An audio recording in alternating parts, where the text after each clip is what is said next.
The ocean covers over 70% of our planet, providing a home to a diverse array of marine life. But beneath the surface lies a complex and often misunderstood world of fisheries and the delicate balance between humans and the ocean. We see bustling activity as fishermen prepare their boats and gear for a day's work.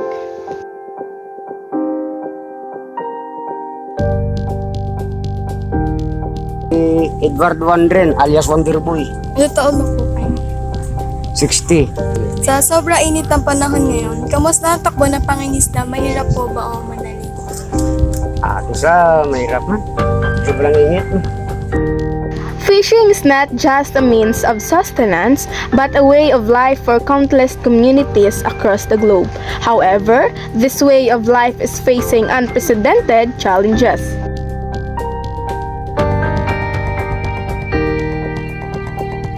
Ano ang pinagkaiba ng pangingisda ngayon kaysa noon? So na rumayo man. Subong rong gabing init ngayon, ang gabi ninyo, kaya muna. Hindi na pangako na. Hindi na panghuli yun. Stunning visuals showcase the breathtaking diversity of marine life, emphasizing the need to protect these fragile ecosystems.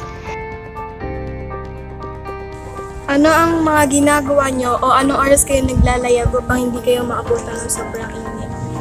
Pambot ang mong ginagamit. Pambot, hindi layag.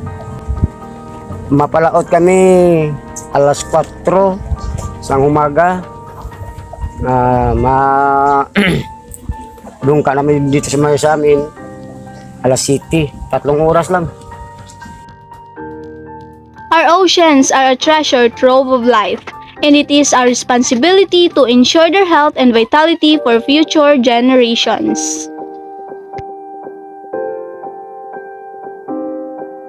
El Niño's effects on fisheries are a stark reminder of the intricate connections between climate and human activity. As we navigate an uncertain future, the resilience and adaptability of communities and ecosystems will be key to sustaining the oceans that sustains us.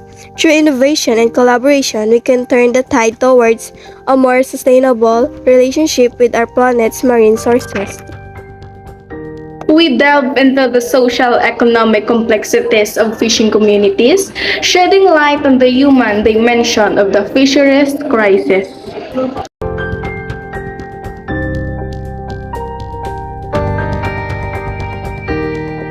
By understanding the science behind fisheries management, we can work towards preserving our oceans' precious resources for generations to come.